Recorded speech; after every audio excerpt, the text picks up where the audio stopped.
રામ નારાયણ રામ। એક વાત તો તમે સૌએ ચોક્કસ જોઈ હશે કે ભારતમાં જ્યારે ચૂંટણી થાય છે ત્યારે ઘણી મોટી રકમ ખર્ચ થાય છે। આવું નહીં હોવું જોઈએ।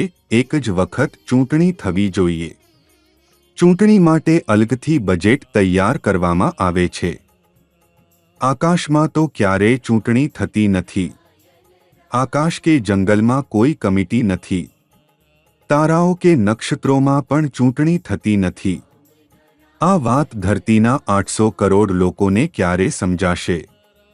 દરેક દેશમાં વ્યક્તિગત માલિકી છે, તેથી ઘણા દેશો એકબીજા સાથે લડી રહ્યા છે। દરેક દેશ પોતાને મોટો સાબિત કરવા માંગે છે।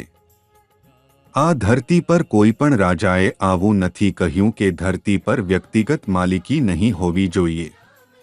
સૌએ મળીને કહી દેવું જોઈએ કે ધરતી પર ધર્મની જરૂરિયાત નથી। ધર્મ ધરતી પર કઈ રીતે આવ્યો? તે તો આકાશ, દરિયા કે કુદરતમાંથી તો આવ્યો નથી। ધરતી પર તમામ ધર્મના ઠેકેદારોએ ધર્મ સ્થાપિત કર્યો છે। જ્યારે કુદરતને ધર્મની જરૂર નથી તો માનવજાતને શા માટે છે? માનવી ધર્મ સાથે જન્મતું નથી। માનવ શરીર 5 તત્વોથી બનેલું છે: હવા, પાણી, ધરતી, ઊર્જા અને આકાશ। આ તત્વોથી માનવીનો જન્મ થયો છે। એક વસ્તુવાદી ધર્મ હોવો જોઈએ। જો ધરતી પર એક ભગવાન સાચા છે તો પછી બાકીના ધર્મોના ભગવાનની જરૂર શું છે? બધા ધર્મોના ભગવાન એક જ હોવા જોઈએ, પણ એવું નથી। જો ધરતી પરથી વ્યક્તિગત માલિકી દૂર થશે તો ચોર પણ નહીં રહેશે। જ્યાં સુધી માનવજાત મનગઢંત ધર્મ અને જાતિનો ત્યાગ નહીં કરે ત્યાં સુધી ધરતીનું કલ્યાણ શક્ય નથી। જો કોંગ્રેસ વ્યક્તિગત માલિકી દૂર કરવાની પહેલ કરે તો સંતાન દળ તેની સાથમાં રહેશે।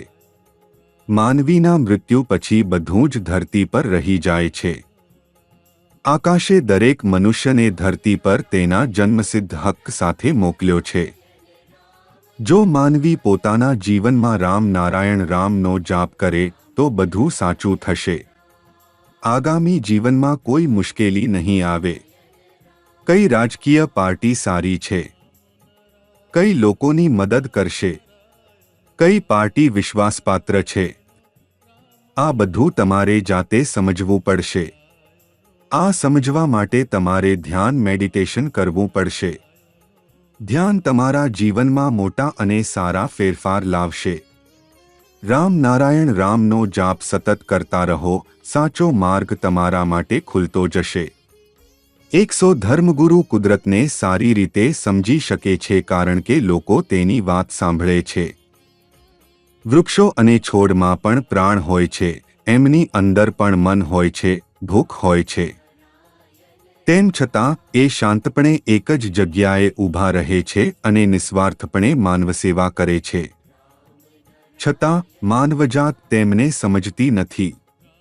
માનવીનું શરીર ધરતીનો જ ભાગ છે। લોકોએ ધ્યાન કરવું જોઈએ। ધ્યાનથી તમારું મન શાંત થશે, તમારા વિવેકમાં વૃદ્ધિ થશે અને તમારું કલ્યાણ પણ થશે।